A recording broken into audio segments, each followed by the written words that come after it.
Assalamualaikum warahmatullahi wabarakatuh. Alhamdulillahirrabbilalamin. Wassalatu wassalamu ala asrafil anbiya'i wal mursalin Sayyidina wa maulana Muhammadin wa ala alihi wa sahbihi ajma'in. Alhamdulillah, pada kesempatan ini kita kembali dipertemukan di layar kaca ini dalam rangka bedah buletin kafah edisi 197 Zulkaidah 1442 Hijriah atau bertepatan dengan tanggal 18 Juni 2021 Masehi. Pada kesempatan ini, edisi Buletin Kafah akan mengangkat tema haram menzalimi harta rakyat. Harta adalah salah satu bagian dari kehidupan manusia yang mendapat perlindungan Islam. Tidak boleh ada yang mengganggu dan merampas harta seseorang. Tidak boleh juga memungut harta seseorang tanpa izin syariah.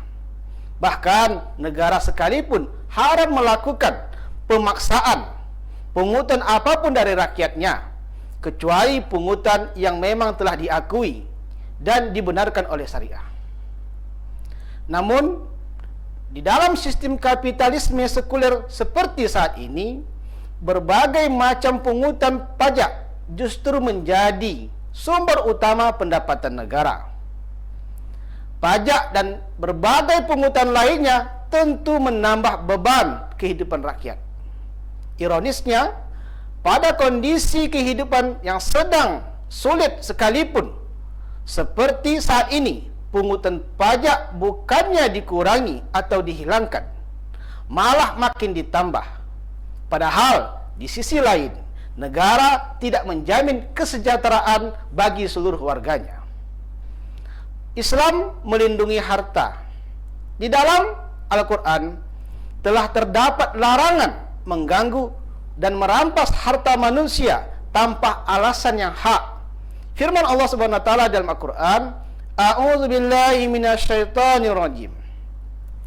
Ya ayyuhallazina amanu la takulu amwalakum bainakum bil batil illa an takuna tijaratan an taradin minkum. Hai orang-orang yang beriman, janganlah kalian saling memakan harta sesama kalian secara batil atau tidak benar, kecuali di dalam perdagangan yang berlaku atas dasar keridhaan di antara kalian. Al-Quran Surah An-Nisa ayat yang ke-29.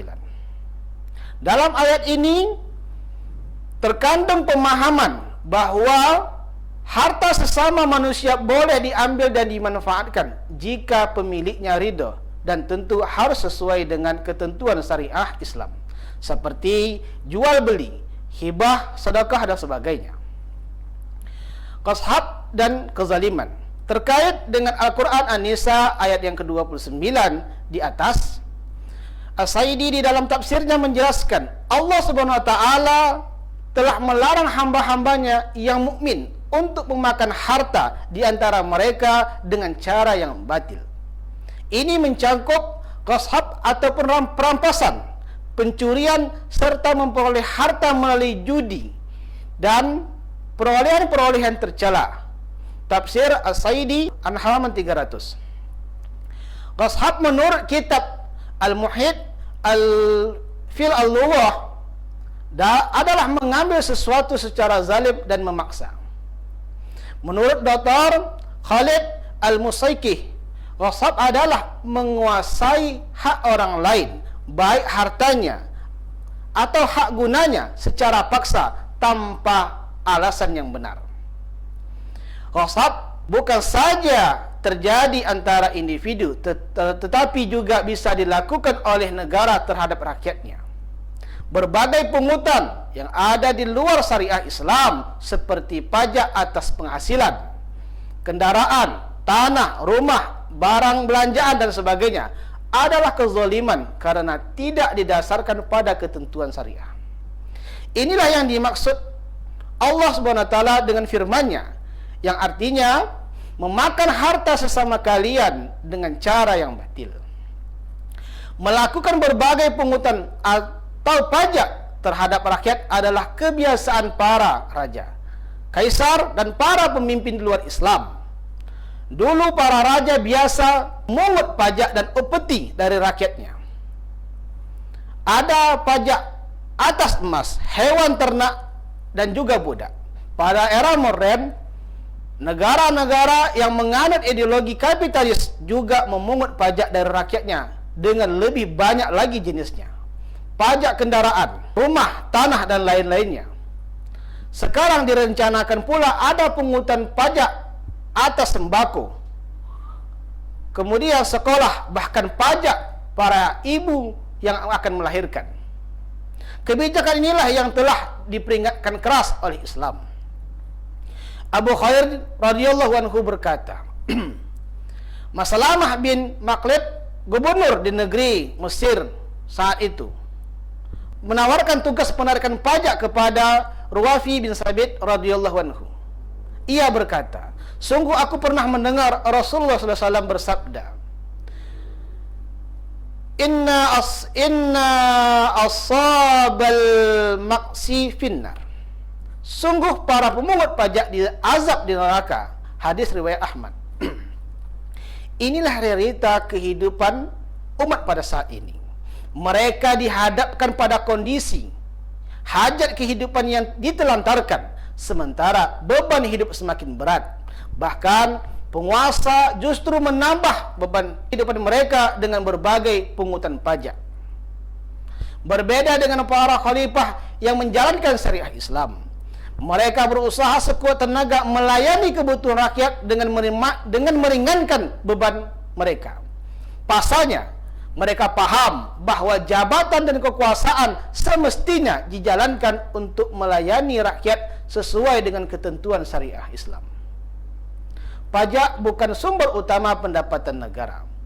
Dalam sistem ekonomi selain Islam, pajak dan berbagai pungutan memang menjadi salah satu urat nadi pendapatan negara.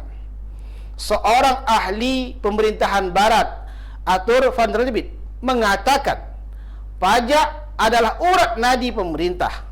Sebab itulah dalam sistem ekonomi mereka, berbagai pungutan atau pajak digencarkan. Bahkan warga miskin juga dikejar berbagai pungutan atau pajak. Berbeda dengan Islam, Islam tidak menjalankan pajak sebagai sumber utama pendapatan negara.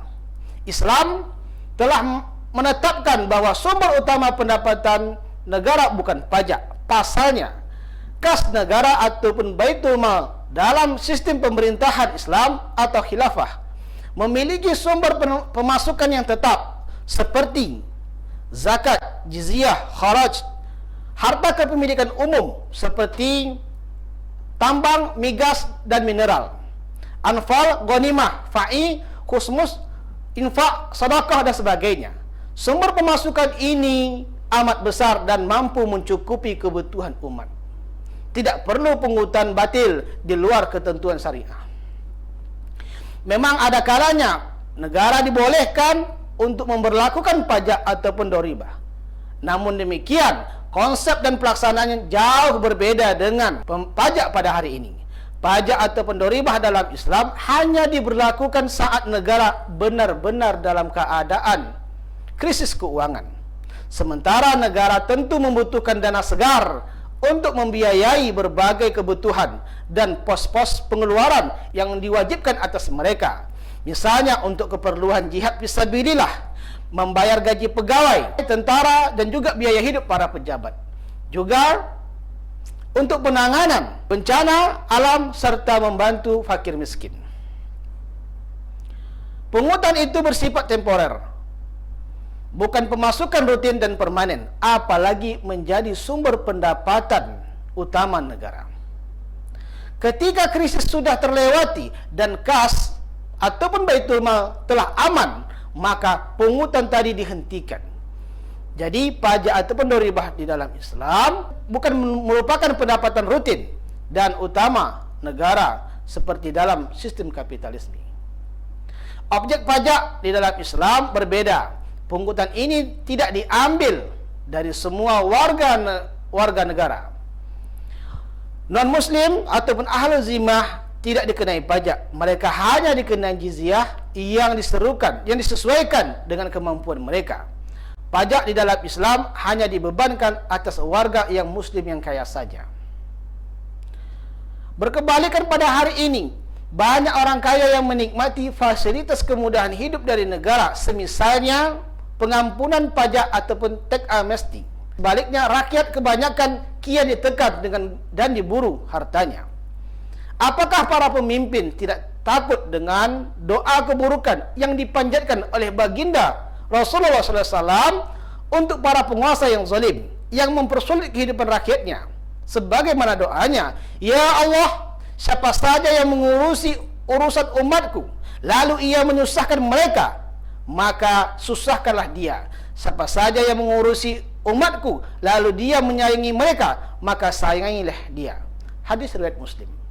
Demikianlah bedah buletin pada kesempatan kali ini. Semoga dengan bedah buletin ini menambah wawasan kita tentang wawasan Islam, dan tentunya semakin membuat kita cinta akan Islam. Demikian, wassalamualaikum warahmatullahi wabarakatuh.